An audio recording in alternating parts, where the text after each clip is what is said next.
The aroma of burnt coffee hung heavy in the air, a fitting prelude to Leo's morning. He'd spent weeks poured his soul into designing the new app feature. Today was the pitch.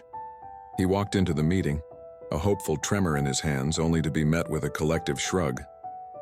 Rejection. Not outright dismissal, but that subtle, dismissive air that stings worse. "It's not quite what we're looking for, Leo," his boss said, not meeting his eye. "Too niche." He felt the familiar tightening in his chest.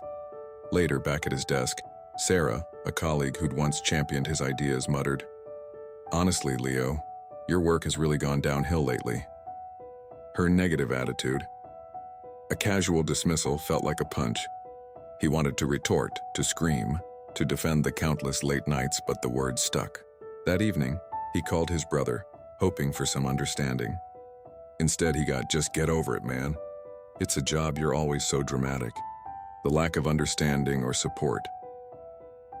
From the one person he thought would get it was a cold, sharp shock. It felt like everyone was speaking a different language, a language where his efforts meant nothing.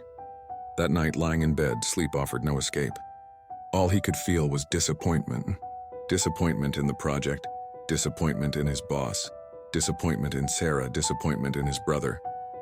Most crushing of all, disappointment in himself. He'd tried so hard, poured so much into his work, into his relationships, and it felt like it had all amounted to nothing.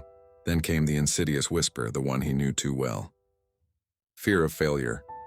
It wasn't just about this app feature anymore. It was about everything.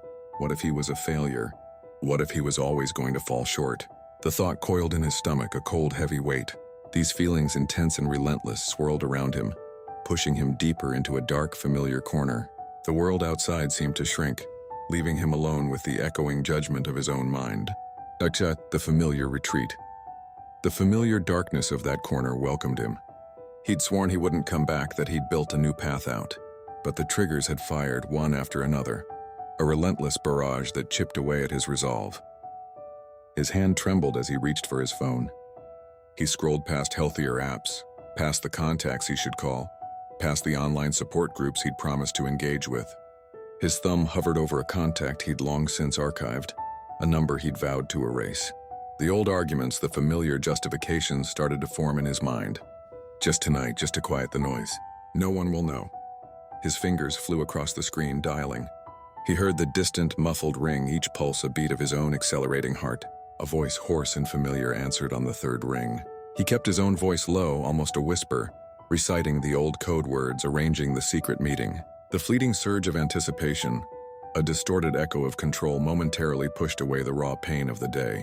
Later, in the quiet of his room, the temporary high evaporated, leaving behind a familiar emptiness heavier than before. He was back, right where he swore he wouldn't be. The relapse wasn't just a moment. It was the crushing weight of knowing he hadn't escaped, that the old coping mechanism still held its power, pulling him back into its destructive cycle. He closed his eyes, the dark room still spinning, the feeling of profound disappointment now mixed with the cold, hard sting of self-betrayal.